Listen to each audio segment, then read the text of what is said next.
Good morning बच्चों, फिर से स्वागत है आपका ऑनलाइन क्लासेस में। जैसा कि आपकी क्लास 11 हमने शुरू की थी पिछले 10 दिन से, बायोलॉजी। ठीक है, इसके अंदर हमने शुरुआत से शुरू की थी। लेसन नंबर आपका 1 जो था वो मैंने कंप्लीट करवा दिया है। जीव जगत क्या है? जीव जगत, ठीक है ना। लिविंग बींग्स जो आपका चैप्टर था वो पूरा कर लिया। अब आज हम जो बात करेंगे चैप्टर नंबर 2 की करेंगे। चैप्टर नंबर 2 का जो आपका नाम रहेगा वो है जीव जगत का वर्गीकरण। जीव जगत का वर्गीकरण अर्थात classification of living beings. Classification of living beings, ठीक है ना। बात करते हैं वर्गीक जीवों की बात, जीव जगत की बात हमने कर ली पहले चैप्टर में।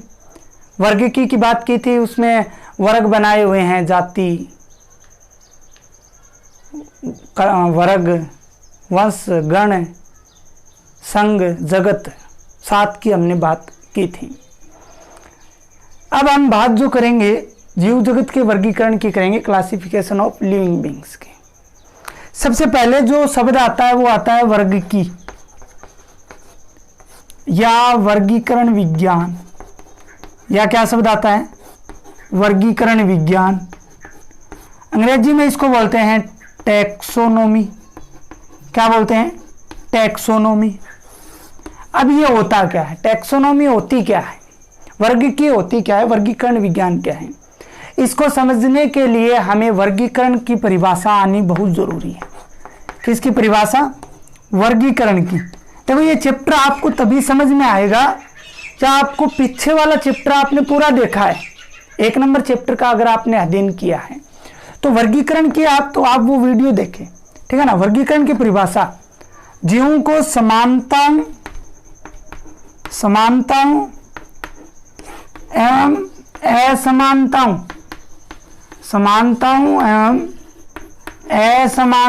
के आधार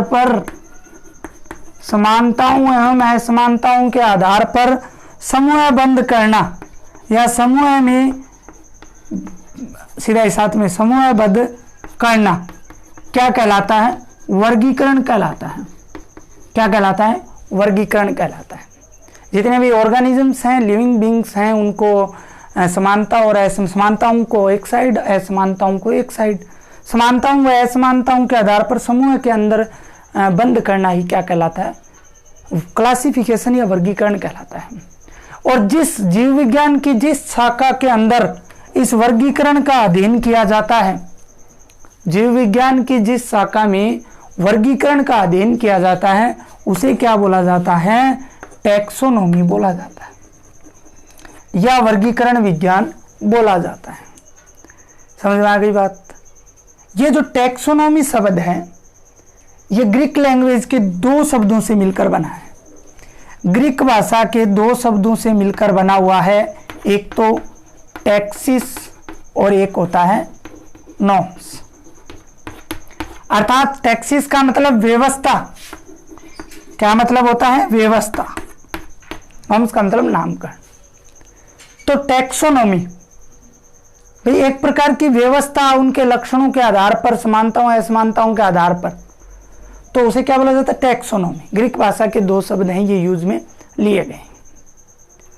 बात करते हैं वर्गीकरण विज्ञान की। जीवों का वर्गीकरण करने का जो श्रेय है, अगर हम बात करें तो मैंने आपको कैरोलस लिनियस आपने नाम बताया था। हम 4-5 वैज्ञानिकों की और नाम की बात जो है वो करेंगे। तो देखिए अब जो हम बात करते हैं इसके अंदर बात करते हैं तो कौन सा है वो देखिए। एक वैज्ञानिक था अरस्तु। क्या नाम था? अरस्तु। दार्शनिक था, ग्रीक दार्शनिक। दार्शनिक था अरस्तु। इसकी बात करते हैं तो इन्होंने सबसे पहले वैज्ञानिक मापदंडों के आधार पर वर्गीकरण किया था। वैज्ञानिक मापदंडों के आधार पर, वैज्ञानिक मापदंडों के आधार पर सबसे पहले इन्होंने वर्गीकरण किया था। ठीक है। इसके बाद अगर हम बात करें वैज्ञानिक मापदंडों के आधार पर, तो ये हो गया वैज्ञानिक मापदंडों के आधार पर। इन्होंने क्या किया, जीवों को 2 वर्गों में बांटा। जीवों को कितने वर्गों में बांटा? 2 वर्गों में बांटा। एक तो बांटा इन्होंने पादप और एक बांटा इन्होंने जंतु। एक तो इन्होंने बांटा पादप और एक बांटा इन्होंने जंतु। पादपों का वर्गीकरण जो है इन्होंने सरल आकार के आधार पर किया। किस पे किया? सरल आकार के आकार के लक्षणों के आधार पर किया। सरल आकार के लक्षणों के आधार पर किया। और जंतुओं का वर्गीकरण जो इन्होंने है वो इन्होंने किया किसके आधार पर? लाल रक्त की उपस्थिति के आधार पर। Absent and present. Absent and present. लाल रक्त की उपस्थिति के आधार पर इन्होंने जंतुओं को डिवाइडेड किया और सरल आकार के लक्षणों के आधार पर इन्होंने पादपों को अलग किया। ये थे सबसे पहले वैज्ञानिक मापदंड के आधार पर वर्गीकरण करने वाले वैज्ञानिक अरस्तु। इसके बाद हम बात करते हैं वर्गीकरण की पद्धतियों की। वर्गीकरण के पद्धतियां जो है उनकी बात करते हैं। देखिए क्या होती हैं पद्धतियां। सिस्टम ऑफ क्लासिफिकेशन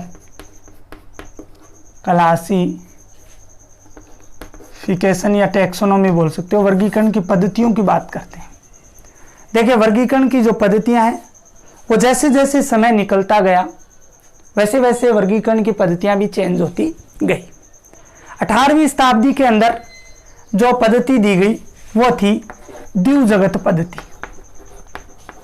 कौन सी पद्धति? द्विजगत पद्धति, अर्थात 2 किंगडम सिस्टम। 2 किंगडम सिस्टम, द्विजगत पद्धति। ये कब दी गई? 18वीं शताब्दी के अंदर दी गई। वैज्ञानिक जो था वो था कैरोलस लीनियस। कौन था? Carolus Linnaeus. इन्होंने जीवों को 2 वर्गों में विभाजित किया। समरूपता के आधार पर इन्होंने जीवों को 2 भागों में बांटा। 2 जगत बनाए इन्होंने। एक तो बनाया इन्होंने प्लांटी, पादपों के लिए प्लांटी बनाया इन्होंने, और जंतुओं के लिए इन्होंने बनाया एनिमेलिया। जंतुओं के लिए इन्होंने क्या बनाया? एनिमेलिया। ये 2 वर्गों में इन्होंने विभाजित किया। किसने? कैरोलस लीनियस ने। इसके बाद में त्रिजगत पद्धति आई। कौन सी पद्धति? त्रिजगत पद्धति अर्थात 3 किंगडम सिस्टम। 3 kingdom system. यह पद्धति जो है ये 1866 में एक वैज्ञानिक था हेकेल, उसने दी थी। उन्होंने जीवों को 3 जगतों के अंदर विभाजित किया, इसीलिए इसको त्रिजगत पद्धति और इसको द्विजगत पद्धति। 3 जगत बनाए इन्होंने। प्रोटिस्टा एक जगत और बनाया। कौन सा? प्रोटिस्टा। और प्लांटी है और दूसरा एनिमेलिया है। ओके। इसके बाद में 3 नंबर पद्धति आई चतुर्थ जगत पद्धति, अर्थात 4 किंगडम सिस्टम।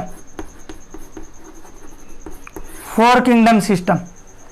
ये जो पद्धति है ये HF कोपलैंड ने दी थी 1938 के अंदर। कब? 1938 में एक वैज्ञानिक था HF कोपलैंड, उन्होंने दी थी और उन्होंने जीवों को 4 जगतों के अंदर विभाजित किया। कितने के अंदर? 4 के अंदर।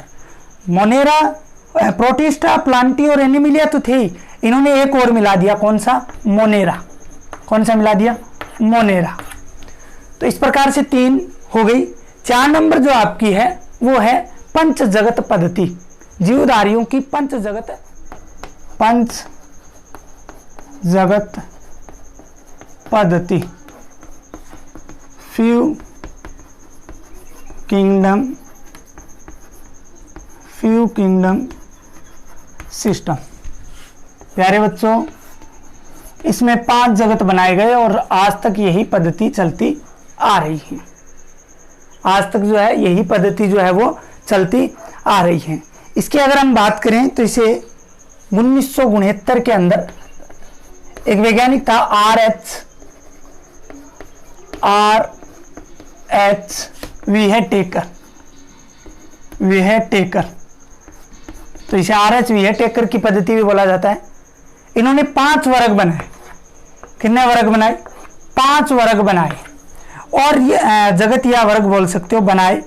और ये किसके आधार पर बनाए? इन्होंने शारीरिक संगठन के आधार पर, शारीरिक संगठन के आधार पर, ठीक है, किसके आधार पर? शारीरिक संगठन के आधार पर, पोषण विधि के आधार पर, कोशिकीय समानताएं के आधार पर, ठीक है। क्या होते हैं शारीरिक संगठन? कि एक कोशिकीय, बहुकोशिकीय है। पोषण विधि, किस प्रकार से भोजन को ग्रहण करते हैं, पोषण विधियां, उनके आधार पर। 3 नंबर कोशिकीय, कोशिका प्रोकैरियोटिक है या यूकैरियोटिक है। प्रोकैरियोटिक के अंदर स्पष्ट केंद्रक नहीं होता है, यूकैरियोटिक के अंदर स्पष्ट केंद्रक होता है। जैसे हमारे अंदर यूकैरियोटिक कोशिकाएं होती हैं, तो इन्होंने इस आधार पर क्या है 5 जगत बनाए। एक तो था मोनेरा, दूसरा प्रोटिस्टा, 4 तो सेम ही रहेंगे। एक इन्होंने जो नया बनाया वो बनाया था फंजाई। कौन सा बनाया? फंजाई। और एक हो गया